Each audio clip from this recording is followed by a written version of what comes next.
Welcome into 11 Personnel. It is January 18th. I am Nick Roush. He's Adam Luckett. And the portal is closed. I'm not a big Marvel guy. I watch the OG Marvels, but once the Avengers hit, I'm done. But I'm like Doctor Strange here making the portals, and now I'm putting in reverse. And it's all a time lapse going backwards because today is the final day. I think we have till 11:59 tonight, Luckett, for players to hop into the transfer portal. But it looks like all the activity for Kentucky did conclude. The deadline to add new students for the spring semester was last Friday. The Cats. Let's just talk about the general. Let's start by talking about the general, the ins and outs. Luckett, were you there? Were there any big surprise losses going out from the portal compared to when we did this transfer portal preview? Like, I don't know, what was it, 6 weeks ago? Yeah. First things first. Excuse me, I'm a little hoarse from 4 days in Vegas. But like Nick, the number one thing for me was this is too long. Like, this is not a big deal today that it's closed. We don't need it to be 6, 7 weeks, however many. It's just a long time for a portal to be open. Second one, really, I think that there's two here. One's not in the portal. One's Carrington Valentine. He left. I think that was a surprise. And then Justin Rogers is the other surprise for me. Those two were the two. And then I think you could throw Kobe Albert in there, but that one makes a little more sense on the surface just because of the numbers in the safety position, and the guy that recruited him isn't here anymore. So I think that adds up a little bit. But those three, I think, would be the three that I was expecting to be here for spring football. Kobe Albert ended up landing at Mississippi State, which feels like a great spot if you're a safety, right? 3-3-5 defense. Yeah. Can be versatile there, multiple positions. So I would not be shocked if he was starting when Kentucky goes to Starkville next fall, which maybe we can talk about that a little bit later because there was some significant news down in Starkville over the last week.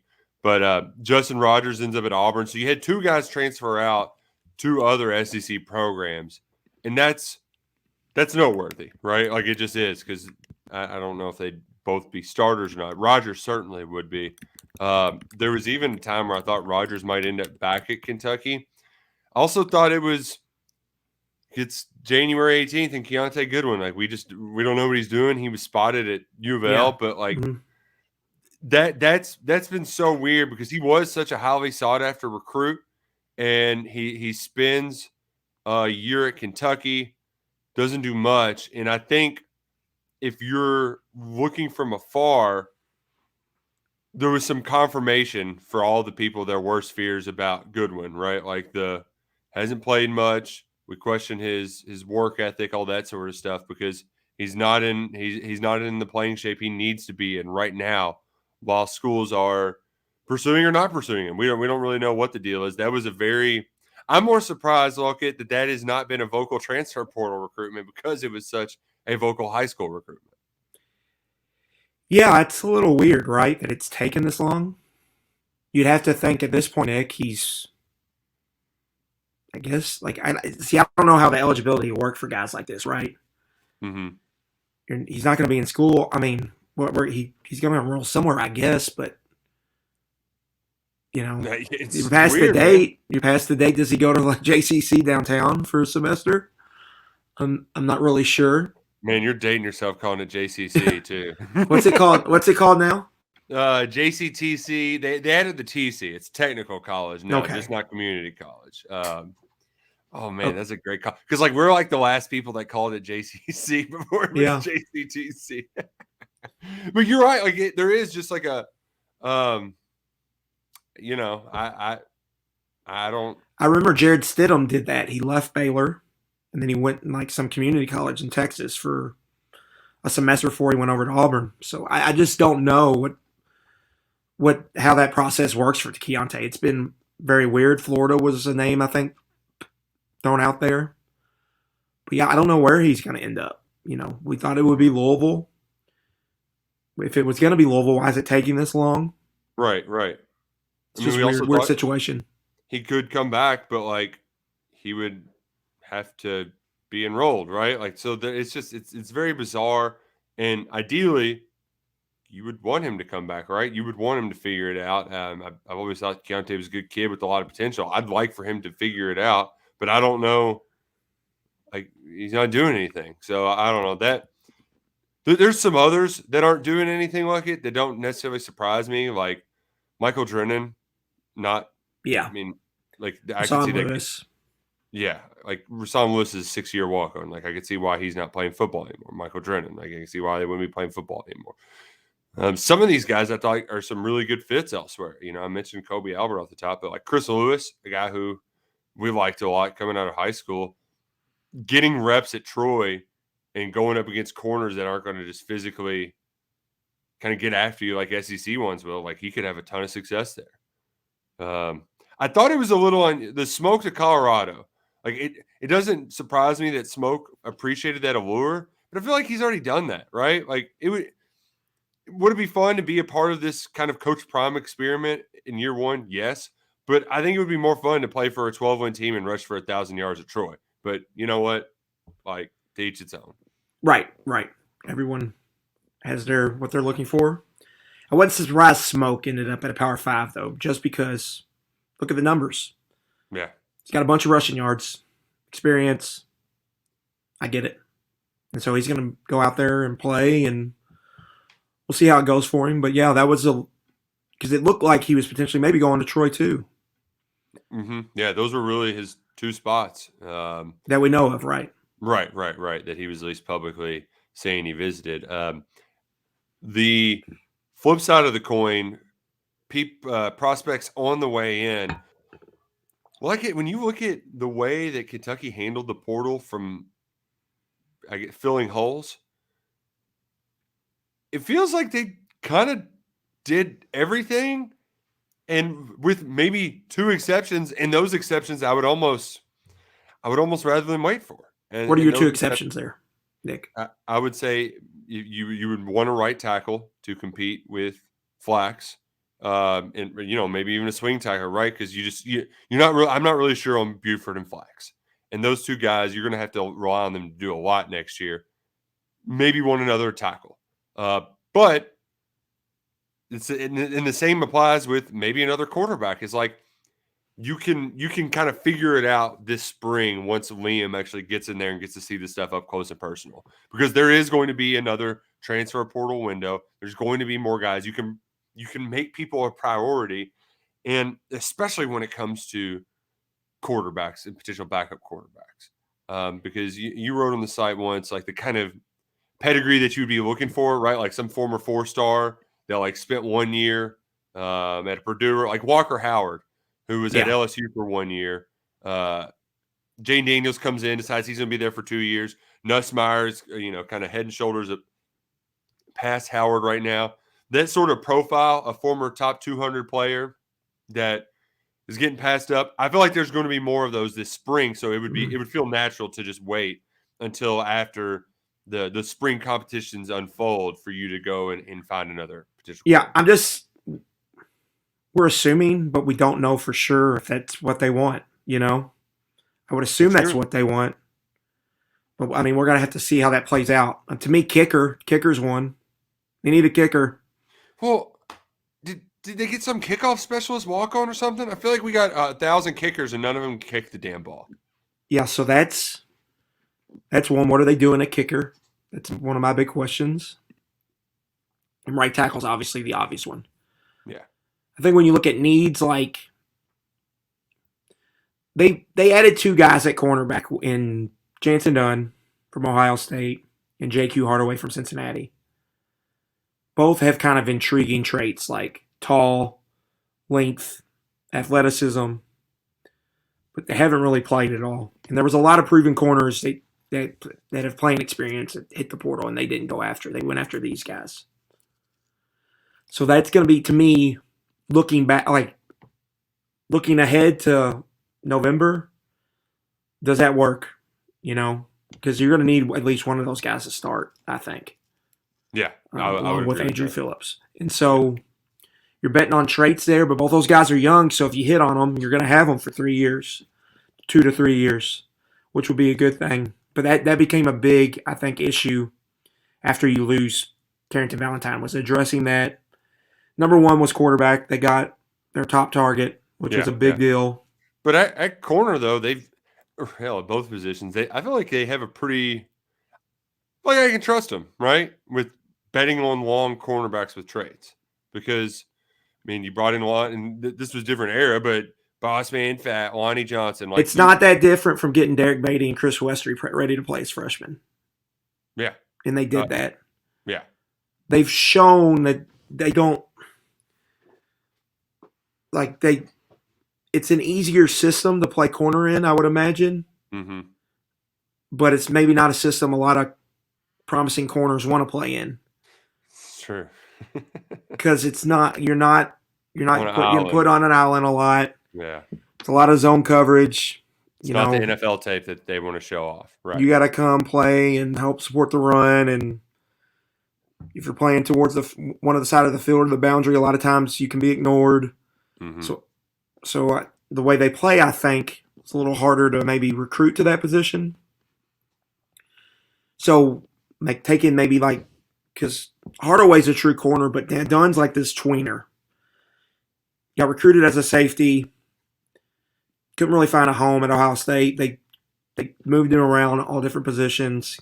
Kentucky's going to try him out here at cornerback in their, cover 3 scheme and see if it works. But they've proven that they can make it work. Like Keidron Smith had a hard time at cornerback at Ole Miss. Yeah. And he just had an outstanding year here. Second team All SEC for the coaches. And so they've found ways to make it work. Westry was a mid-3-star recruit, and he came in and started as a true freshman at SEC and looked good. They've been able to find ways to make this work, but I think it's clear they're getting back to that length and athleticism that they went away from for a little bit. They're getting back to that, and I think they're betting on it working, like they're finding one of those guys to make works. But I think that's huge because they really do need one of those guys to be a player. Yeah, I sound like a damn defensive coordinator over here. You're Matt House on the mic. You mentioned Devin Leary getting your core, like that's of the utmost importance, right? And it also, I think even more so for me, is we do a lot of hand wringing over nil and blah blah blah blah blah blah blah blah, but like you're doing well enough to get your top guy in the portal, and you got him over another SEC program, revisited multiple schools. This was unlike you've been able to get transfer quarterbacks pretty much every other year since Stoops has been here, and they've all been quality players. They seem to get better and better each time around. And this time you were able to, weather the storm with some big dogs and go up against some of the big guys with big, deep pockets and win. I think that part of this is significant, right? Like, yes, the nil can always be better. But it was good enough to land Leary right now. And that it's exciting to look ahead to Liam Coen's offense. We can talk about what the future quarterback means, but we've spent a lot of time talking about Devin Leary, so we're not going to waste a ton today. I do want to say on the O-line. Right. Yeah, that was what I was going to get to. Like they addressed it here with Marcus Cox and Tanner Bowles. But like neither of those is a slam dunk or a proven I shouldn't say proven commodity, but like you kind of know what you're getting with Leary, I feel like. I know what I'm getting with Ray Davis, but I'm a little more iffy on like Marcus Cox and Tanner Bowles. Like what are we exactly getting here? And they need at least one of those guys Cox to be a starting left tackle. And they need Bowles, if he's not starting, to be a guy that rotates in and plays a lot of snaps for them. And so what do they look like? Cox coming off an injury. Bowles has never really played at Alabama. Did he play because he wasn't good, or did he just get lost in the shuffle? I mean, we're going to find that out pretty soon. So those are two big ones, I think, because they need Bowles just for depth reasons, and they need Cox just to solidify that left tackle spot. And so that's going to be very important, I think, hitting on those evals, making sure they got those evals right, and making sure those guys can help them. We've reached the time of year where UK starts tweeting out pictures of workouts, right? And and I'm like, well, who's that guy? That's what I had to do. I had to go on Instagram and like flipping, how they tag the names. Yeah, it's like, oh well, Bowles is the big redhead. Can't get him confused. But especially Cox coming off injury, right? Leary as well. There's some uncertainty there. Whereas I at least feel like, I think my favorite part about Ray Davis is you know exactly what you're going to get, and it's a complimentary piece too, where you needed just a meat hammer, right, to just freaking get you, as Liam Coen said in his introductory press conference, we're gonna line up on 3rd and 1, and we're gonna run for that yard. Damn it! I mean, that wasn't verbatim, but it was basically what he said. So getting that was huge. Luckett, we're gonna let's be boring bloggers here and do what KSR used to do in 2009. Let's assign grades. Are we gonna Kentucky's recruiting efforts in the transfer portal? How do we see it? Right? Overall, they're probably passing, but how do we think they fared? I mean, I would say B to B plus.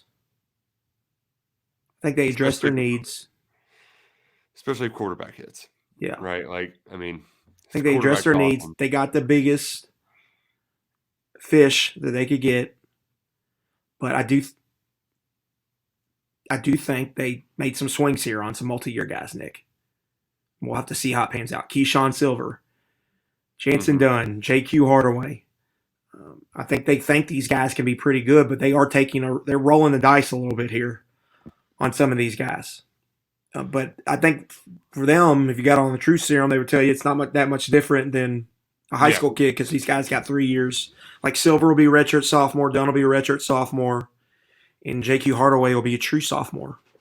And then on the offensive line, I think they took maybe some bigger swings. We thought maybe 3, they got 2.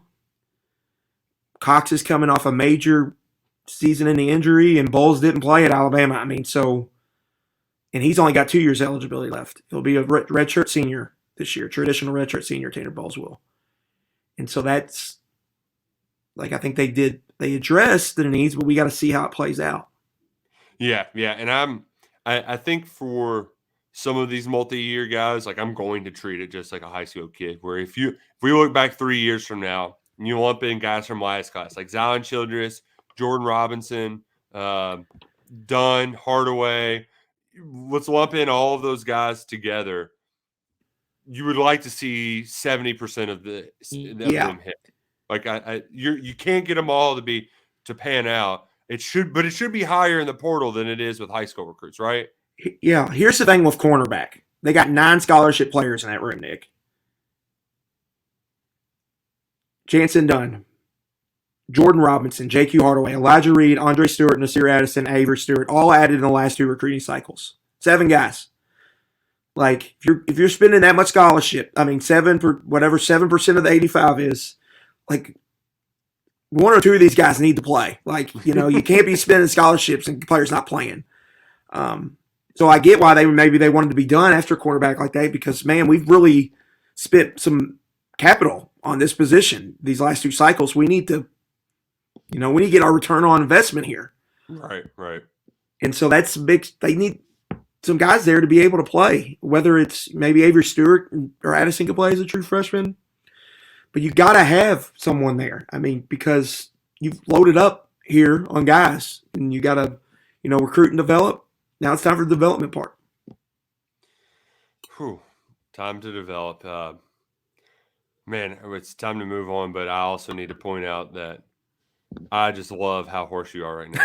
It makes me so happy. This is on Sam Hubbard. I blame this 100% on Sam Hubbard.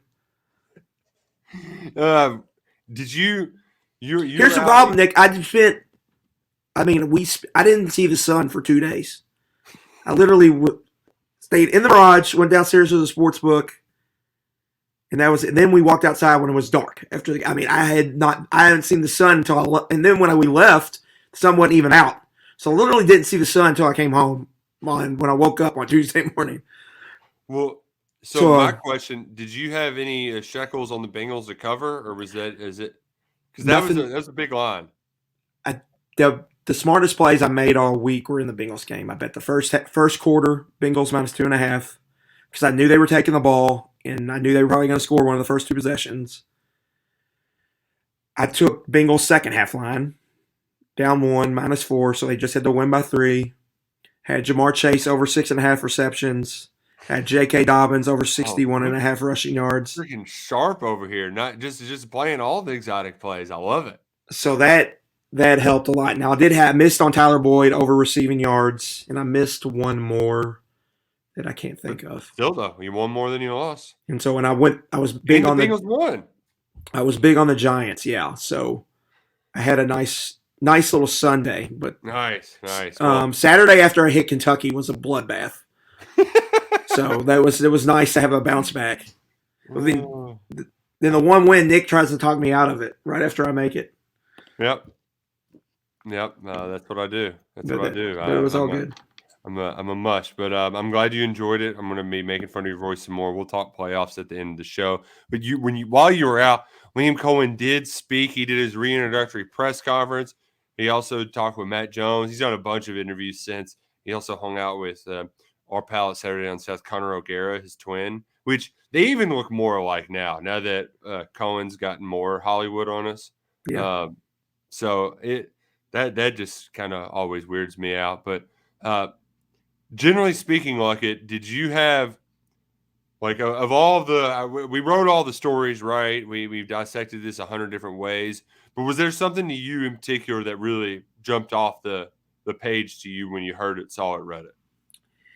Yeah, I would say the offensive line comments. We got to get back to a certain type of mentality and a certain type of player we're bringing in here. Is what I took from that. Coen was like, when I was here, I didn't have to worry about that room. Mm-hmm. And things fell off an absolute cliff last year. I mean, everybody knows that. Mm-hmm. It's the elephant in the room with the program, I think, right now, outside of QB recruiting. And so, if they want to run this type of more of a pro style offense, you can't really hide that. I mean, you can't really hide in anything. I mean, you got to that group's got to get a lot better. Mm-hmm. And the talk all draft prep, Nick, is just going to be how Kentucky couldn't protect Levis. Oh man, I hate when the more buzz he gets, the more we're going to hear that. That is going to be the ultimate talking point. Our guy Andy Sweeney, who loves to just throw the takes out there, does radio in Louisville. I mean, the best point he's made is as good as it's going to be to have Levis in all of this draft talk, right? He's going to be the most scrutinized draft player out there. They're just going to hammer how bad the rest of Kentucky's team was this year. It's going to be all about the offensive line stunk. The play. They had the ultimate scapegoat though, because the bad play caller, and they got rid of him. Yeah, that's true. But that's going to be well established in this narrative. Yeah, but the rule, I think, schematically, I don't think they're going to get hammered. I think a lot of it's just going to be their O-line was so bad. Louis Riddick even talked about it during the Music City Bowl broadcast, which is when you turn on Kentucky's tape this year, they're just getting mauled at the line of scrimmage. Which has not been the case for 7 years. And he was pretty much it's hard. One, it was hard to watch, and two, it's hard to evaluate when you can't, run any type of plays or whatever. And then Levis was hurt, and he was kind of a statue back there, and it was just a bad deal for everybody involved. And so they got to fix that. That's a big deal. I mean, I think it's the ultimate pressure year for Yinzer. What's he got, a 3-year contract, I think, Nick? Yeah, yep. It's now or never for him in a lot of ways, I would say. He's really got to show some proof of concept, I think, this year. And now he's going to have more bodies, more capable bodies. He's got experience now. Because in a lot of ways, he didn't walk it. He walked into a tough spot. But now there's more there, and this group has just got to be. He's got to show real, tangible improvement, and a big step forward. And a big step is not you ain't got to be great. Low middle part of the league would be a big step forward for this bunch, and they just got to really. They got to be better than they were last year. Last year was just, you can't have that type of year again. The one thing that kind of stood out to me when he was talking about the whys of coming back, and first and foremost, I mean, I guess you assumed it, but I mean, he was specific when he said like he wants to be a college football head coach. I hadn't heard him say that before. And his parts about getting some roots right. He didn't say this part out loud. And he talked about like, oh, you know, in college, it's so much more than just schematically helping them. You're helping the whole football, which is true. You know, you play much more of a role in developing a human being in college football, developing young men than you do in college basketball. I get the sense too, like it when he talks about setting up roots. I get the sense that part of the reason why you come back too is you know that you have an upper hand here. Like when he said it's all about the players, well, it is all about the players at the professional level. If your guys get hurt, you're just toast. But I think at Kentucky, you can kind of make the players, you can give them a couple plus points based on out scheming that defense and being better and putting them in positions to succeed. I think he knows that, and that's part of the reason why he's back here is that he can set himself apart, whereas in the NFL, like, you just got to have the dudes or you don't. You're a loser. Like, it doesn't matter. To me, just like hearing his comments, a lot of it was he wanted to be the one calling the plays. Well, that too, yeah. Yeah. You know, he talked about, you know, you go to the Rams and it's McVay's show. They've got a lot of cooks in the kitchen. We talked about how loaded their staff was.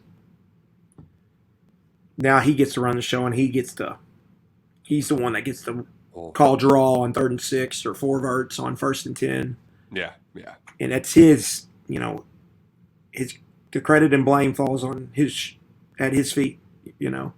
I think that was a big part for him. I think he finally got that opportunity, got a taste of it, and I think he missed that taste. And I think that was a big reason why. And you date it back to even Coen's name coming up in the South Carolina search.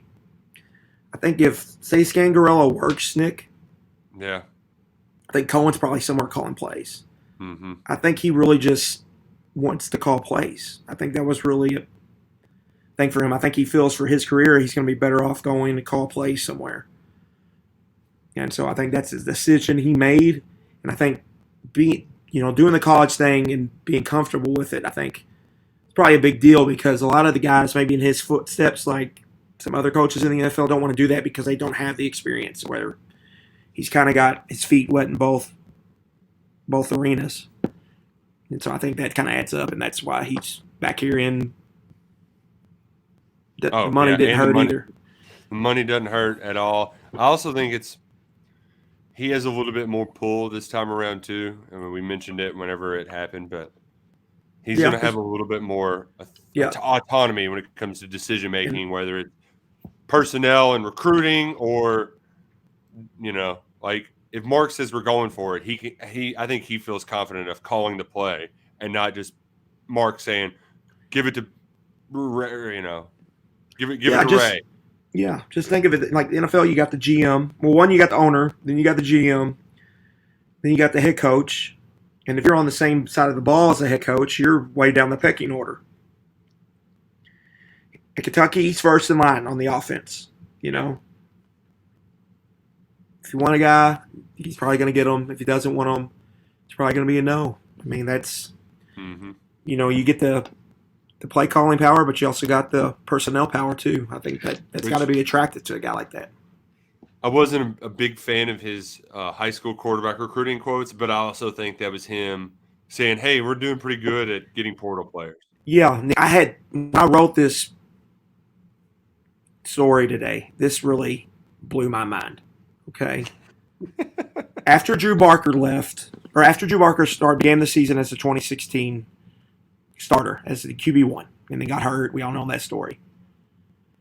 Kentucky signed 7 high school quarterbacks over the next 7 recruiting cycles. So this is, you know, you go from almost a full 16 season, full 17, full 18, full 19, full 21, full 22. That's, you know, you're getting close to like right around like 100, maybe not 100, but like 80 so games. Mm-hmm. They got 2 combined starts from high school kids they signed at quarterback. Ooh, okay, hold up. Let me think. They're very recent. Did Bo start a game? He didn't. Well, then Gunnar Hoke would have started a game, right? He never started one. What the hell? Who? They brought him in off the bench when he played.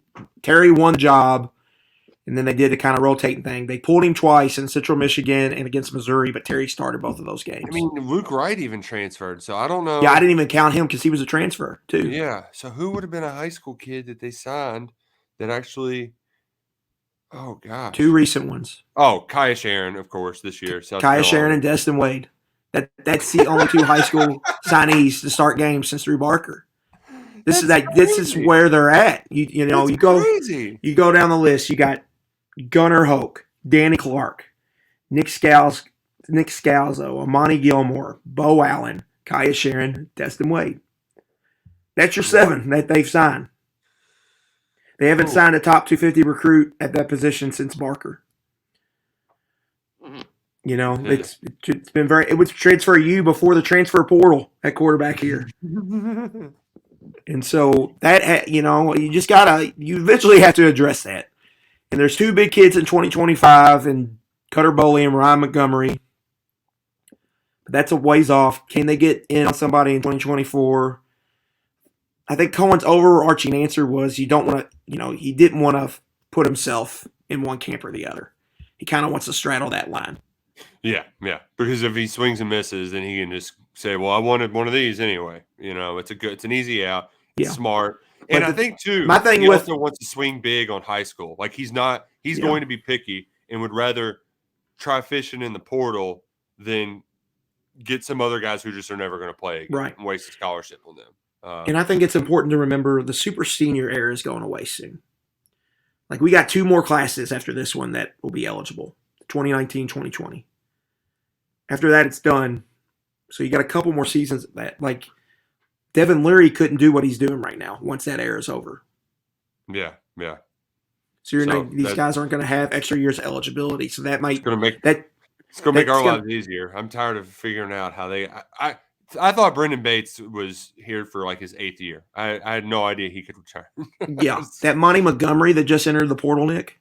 Mm-hmm. Class of 2017, the high school. The only reason he was a super senior, but he in 2021 he only played 3 games, so I guess he's applying for a med red shirt.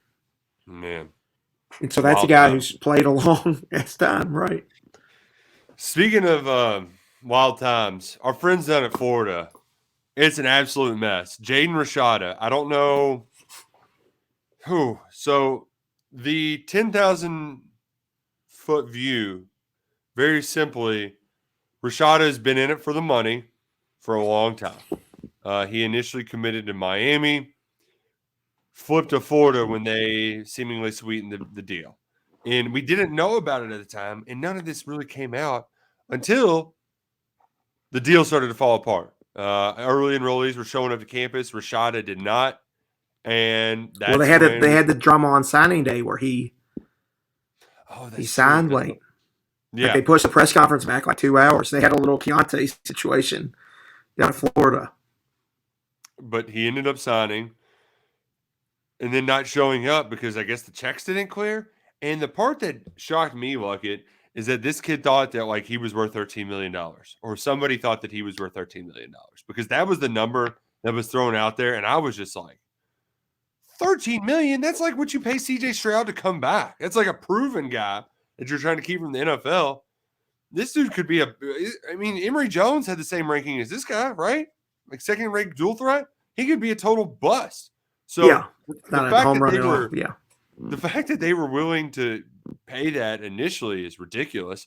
But look at can you fill in the blanks here? Because I do feel like I'm missing some, and I'm not into the message boards as much as you are. So I did also see some cryptic tweet too, where it was almost like the Gator Collective was Gator Collective, yes, threatening to sue or something, but I couldn't tell which party it was. If it was the people who promised money that didn't give it to them, that are the reason why the deal fell apart, or if they were going to threaten to sue Rashada because he didn't show up to campus after agreeing to a deal. Yeah, so It's a like mess. this recruitment had like some of the more maybe sketchy dealers. I mean, you had Miami, Ole Miss was involved. Florida is desperate. I mean, you Very had desperate. some interesting characters, I think, in this recruitment. Um, this kid's from California, Nick. His dad played at Arizona State.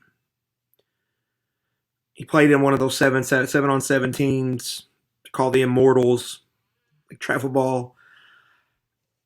He goes like he visits either Miami or Ole Miss a bunch of times. I think A&M was also in this recruitment. Throw another one of those more desperate schools, I think, in here, and I think that's what happened here.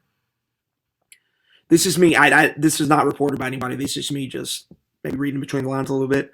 Miami and Florida got kind of this heated thing going on right now, recruiting wise. Yeah. Like they both butted heads hard for Kamani McLean. Like he was seen as a Florida lean. He commits to Miami. He committed to Miami because John Ruiz wrote a check. John Ruiz is a super booster. That 7-on-7 team I was just talking about with Rashada, John Ruiz finances that team. And so they've had a few other battles where they're just going kind of head to head on guys. And this was a big one. And I think Florida maybe got sick of losing guys to Miami. And so a bunch of the rich people got together. And I think what happened here was that they were expecting a super booster who had donated maybe $13 million last year, year before, or whatever, that they were just going to donate $13 million again. And that's where the money, I think, for Rashada came from. But I think what happened was that they just didn't donate the money. Like there was a miscommunication somewhere along the line from what I've kind of uncovered. And so, like Rashada was at the Under Armour All-American game like the weekend before the enroll date. Like he was going to be a spring enrollee. Right. He's talking about at the Under Armour All-American game. Yeah, we're staying down here in Orlando for a couple of days. And we're all driving up to Gainesville. I'm excited to move in. I mean, he met with reporters. And that never shows up. So somewhere along the line, like someone wrote a check they couldn't cash, right? And so you kind of follow Rashada's recruitment. It seemed like the money with Florida. I mean, he only went, I think, for his official visit. And then he went for a game, I think, later in the year. They weren't super on the radar until something seemed to happen late in the process. So you got to think it was a total money situation. And it broke down because obviously, like, he's not worth $13 million. Not right now. No. Not right now. Yeah, that's a lot, that's a lot of money. And so something happened there, and now he's not going to end up at Florida. And now Florida's they're in scramble mode, Nick. Like, they reached out to Devin Leary. It didn't go anywhere. They end up taking Graham Mertz. They reached out to Walker Howard. Didn't go anywhere. Like, they've got a quarterback issue there right now. Anthony Richardson went pro.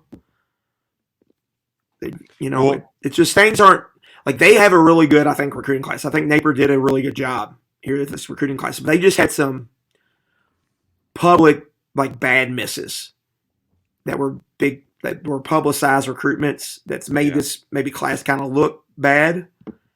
And that's some of that stuff's hard to get over, especially Florida, because they want to be because they want to, like, Georgia's setting this bar so high right now. And that's ultimately who they're going to compare themselves to. And that makes the job harder. And then if Florida State and Miami are good, it makes it even harder. And so it's just like, it's just a weird spot Napier's in right now. It all comes down to perception. I mean, they didn't control the narrative. Because you do not want to look like the school in the nil era that doesn't follow through on promises. That's where you just you especially early on, right? Like, you don't want to be the first ones with a high profile miss of this magnitude, and that's what it's looking like right now. I mean, the fan base is really a place like Florida where, as you mentioned, I mean, Billy Napier was writing open letters to fans the first time they whiffed on Rashada. Like, they brought him here specifically for this reason to get guys like Rashada. And to have it, like, you've got the guy signed, you think it's over with, and then he just doesn't show up. I mean, it's bad. It's bad. I don't know what the kid does. I know they said he asked for to let go of his, like, what if they just said, no, we're not going to let go of your letter of intent? Like, the way they're just they're like they're just doing that stuff. Guys are getting red shirts when they want them. Their NCAA has just kind of turned a blind eye to all that stuff. I would assume he'll get out of that NLI fairly where easy. he ends up after that, I mean, Who knows? Yeah. Who knows? Yeah, crazy stuff. Yeah, if you're worried about UK's nil, like, well, Nick, I don't know if you've case of emergency, like, this is the 4-alarm fire, worst possible case scenario.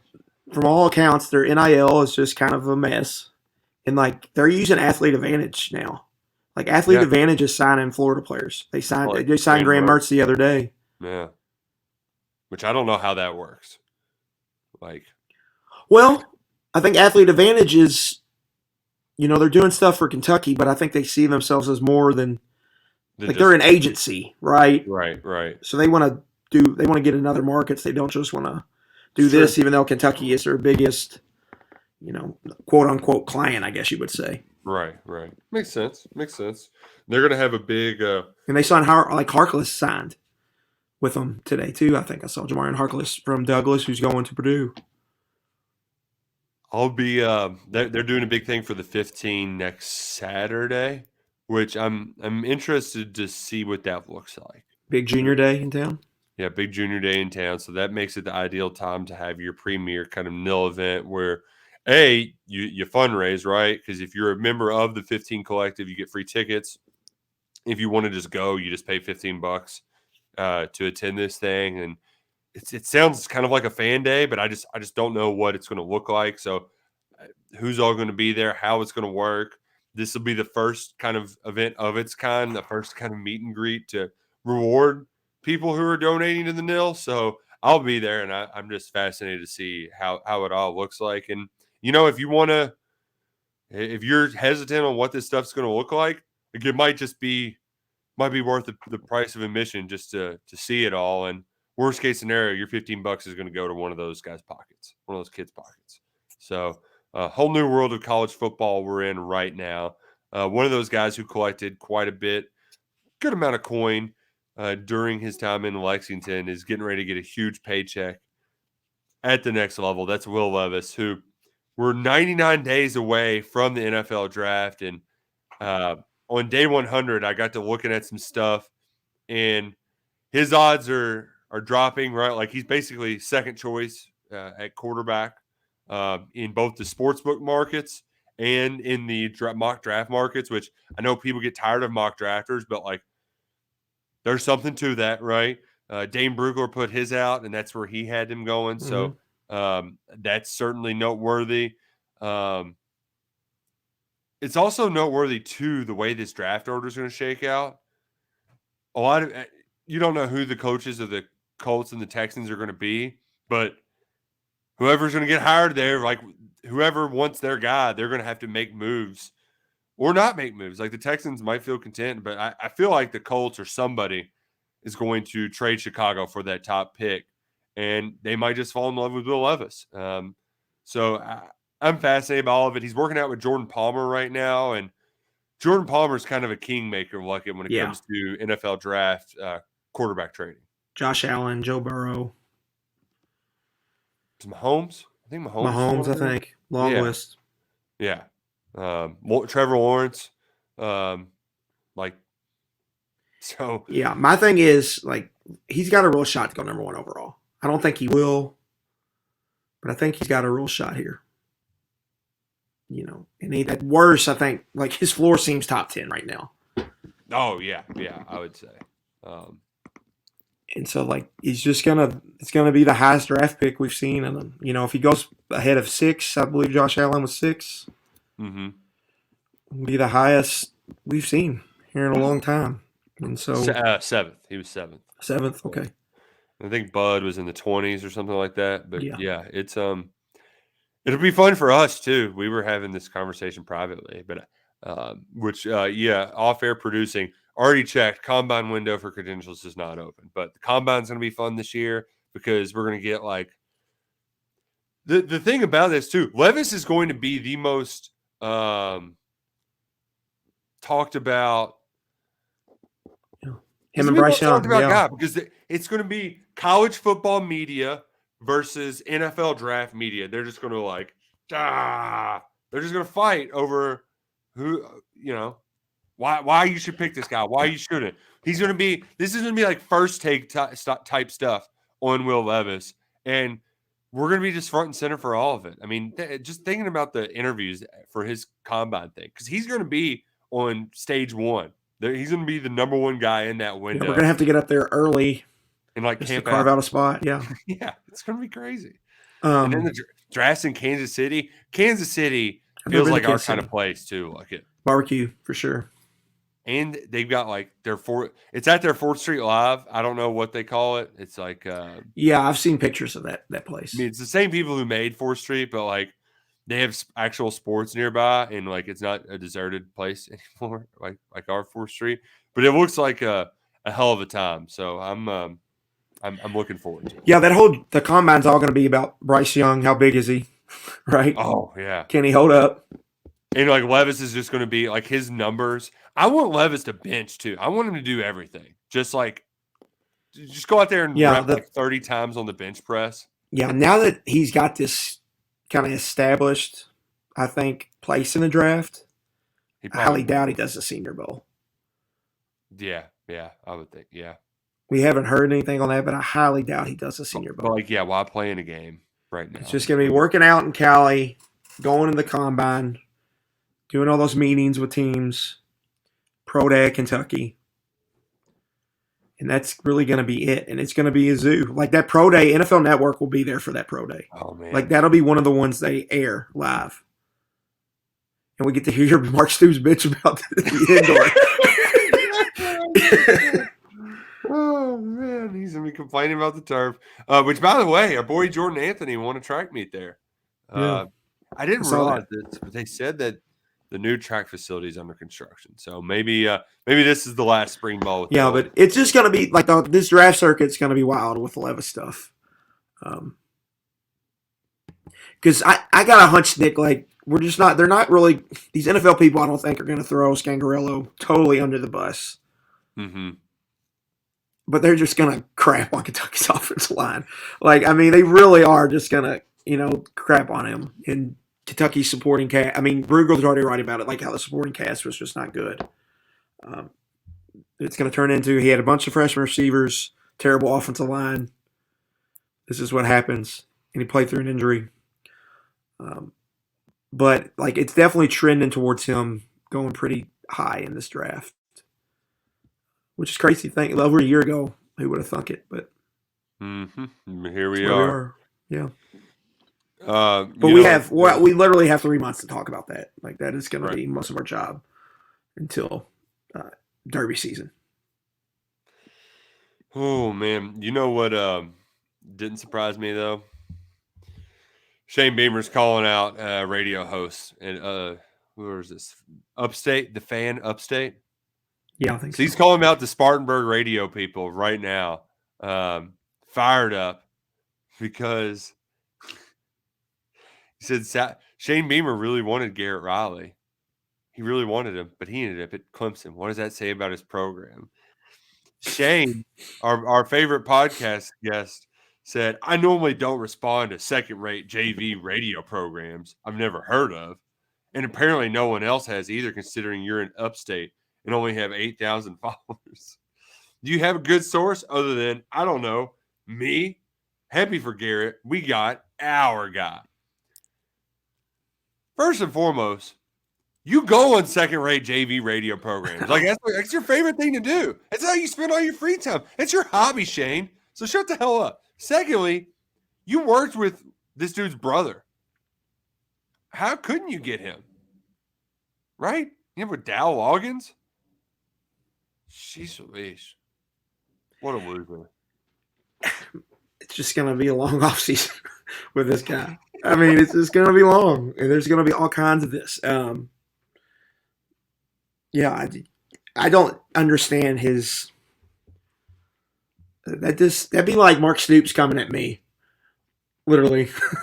No, I mean, but You don't know shit about cover 3 or something. I mean, it would be more like him going after like John Spears or something, though, where it's Yeah. like, like at least we're like the not to brag, but we're the top Kentucky media platform. In the way that South Carolina works too, is there's because Columbia is technically the largest city, but it's a lot of very mid-sized cities. Yes. So it's like you have like 7 different newspapers that all cover them and a bunch of different radio. So like it's a very unique, all middle tier It's a media small town landscape. state for sure. Yeah, so it's very, very bizarre for him to go after this dude. And then the other part of this too that we aren't gonna Dabo going out and firing his guy and getting somebody from another school is significant. Yeah. Like he just doesn't do that. That's how desperate he is. He's willing to bend the rules of his own moral guidelines a little bit to hire somebody. But I mean, I feel like Garrett Riley would be the most popular OC play caller hire after what he did this year at TCU. Even though I don't even think he was the play caller. Yeah, the first things, like last time Dabo did this, like he got Chad Morris and Brent Venables. When he's gone out of his comfort zone, it's worked. So I think you got to give him a lot of credit for that. And he's teaming a Texas offense up with a Texas quarterback and Kate Klubnik. Like I think it's gonna work, and it's probably gonna be pretty good for them. For Beamer, there's just no like he's doing some stuff like he was always out in front and it's more playful with the media before, but now he's like taking some jabs at people. He went after Gene Sapikoff, who's a columnist at one of the, I believe the Curry. He's either the Charleston paper or yeah, Charleston paper, who's been doing. I don't know, Gene. He's been doing that job for 30 years. That's okay. You're going after that guy. That guy's not going to forget that probably. He's going to be around longer than you are. Yeah. And then the second one, just like doing that to like that guy is just like, I'm assuming that Upstate Radio show is very much just probably a take artist and trying to spin things and get a buzz out of people. Like you going after it just doesn't make any sense. Why are you doing that, man? And so it's just interesting now that they've got some wins under his belt. He's like he's going more from playful to more like trying to swing and start kerfuffles online. So we'll see how it works for old Beamer. But it's going to be like he's going to be doing this all off season, man. It's just going to be exhausting. So, if you want to know, that is the take guy. He's the guy that like the hack that'll have me on that ask basketball questions every time. He's in a basketball school. He was doing he was making fun of Kentucky's schedule this year too, their non-conference schedule. It would be like if Satterfield tried to come after KRC. yeah. He's like coming after TJ Walker, the sports talker. Yeah. Oh man. Wow. Old Shane Beamer. Well, this weekend we got Luckett. Your favorite weekend is Memorial Day weekend for football. Labor Day weekend, excuse me. This is definitely top 5. I would say this is the best NFL weekend outside open week because you get Thursday. It's like this one nonstop long thing. You still get college football Saturday. But you pretty much got your best, is it 8 teams now? Yeah, your best 8 teams, your final 4 games. Quarterfinals. Yeah, this is awesome. This is fun. And I'll pull up the lines, but I can bet your sweet ass I'm betting the Jacksonville Jaguars to cover a big number at Kansas City because can you trust Kansas City to cover a big number? Doesn't this feel like the kind of like not when the Titans beat them, but I don't know. It just feels like Kansas City plays with their food a little bit. They win by 6. And then they go and they host the AFC Championship. They win, and then the neutral site AFC Championship, excuse me, and then they go on to win in the Super Bowl this year. Yeah, I mean, the Jags are the house money team too because they really have nothing to lose, and Peterson's a wild card. Mm-hmm. Coach, I mean, they'll just go for it, and they've had a bunch of crazy comebacks this year. Like you could definitely see Chiefs leading like 24-7 at half, but only end up winning 34-27 or something. Like you could for sure see something like that. The Jags make it interesting late, or the Jags get a lead and Mahomes has one of his patent wild comebacks. Mm-hmm. Yeah, I could see. For my sake, I would prefer Chiefs just boat race and then we get the dud next week. But the Bengals got to get by the Bills first. How do you feel about your offensive line right now, Lucky? Are you watching deja vu all over again? I don't feel great, but I'm more worried about the Chiefs and like Chris Jones than I would be. Like the Bills' interior rush is not. It's solid, but it's not. It's not the Titans. It's not Jeffrey Simmons and the Nico Autry. It's not Chris Jones. So I think they could be okay this week. I think the game essentially could come down to which quarterback makes better decisions, especially late. Over the season, Josh Allen has told us that that's not a strong suit of his. So I think if the Bengals can hang in there, they're probably going to win it late. But I do worry about protecting Burrow. Well, and I think you got to worry about. I mean, they didn't really do anything in that second half against the Ravens. I mean, they were just holding on for dear life. But I think what we saw, Dolphins, Bills, Ravens, Bengals, is just those division teams. They just know each other like the back of their hand. That's true too. Yeah, that's a good point. So they're able to just those games are close just because. We see it in NCAA basketball all the time. Like the SEC games end up being like, that you might really struggle, grind, and then Kentucky has gotten out of the SEC and they look great in the tournament. Mm-hmm. A lot of it's just because they got out of it where a team doesn't know them very well. And the Ravens, I mean, you got to hand it to their defense. Their defense was really awesome. Last two games against the Bengals really gave the Bengals a lot of issues. That's why I would have to say that you would be an absolute moron, an idiot, a buffoon if you bet Eagles -7.5 this week. Like there's just like what about anything you've seen in the NFL says that this team that has really struggled down the stretch is going to be fresh, hungry, ready to romp. A team that just came off a huge. I mean, the Giants looked awesome in that game. Like the way they were running the football. I think they're getting. Like part of the Eagles' problem was injuries, and I know that's a lot of teams, but I think they are going to have Big Jordan Davis healthy. I don't know about Lane Johnson, and I also don't know about Jalen Hurts. So whereas I could see the Eagles winning this game, nothing in me says that they're going to win by more than a touchdown. Yeah, Hurts was a touchdown and a half, or Hurts is off the injury report. Eagles are laying a touchdown and a hook, but it's third meeting in the division.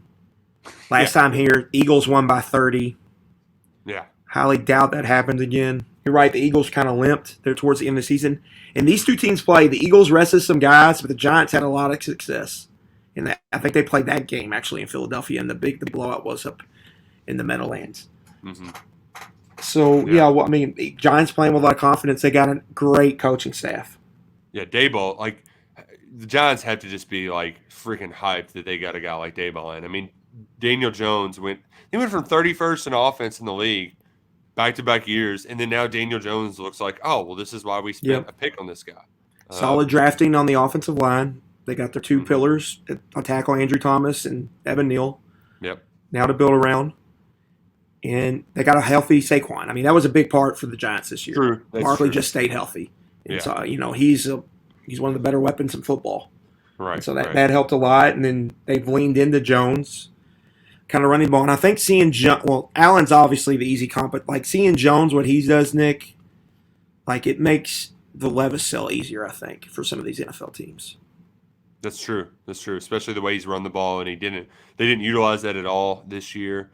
Man, this also makes me wish Wan'Dale wasn't hurt, right? Because that is the biggest glaring void with the New York Giants. They got Isaiah Hodgins off the trash sheet. Like he was cut by Buffalo middle of the season. He was a 7th-round pick. They just picked him up, and he's just been a boss for them. He had, I think, 7 for 100 against the Vikings. The Vikings' defense is pretty damn bad. There's going to be a stiffer challenge this week in Philly, but that's going to be a nasty atmosphere. The NFC East games are just like them in the AFC North. It's just nasty. Like the fan bases hate each other. The teams hate each other. It's just and it's just going to be a nasty football game. What are we? The one that I don't know what to make heads or tails of, and it's partially because I can't trust the Dallas Cowboys. Yeah.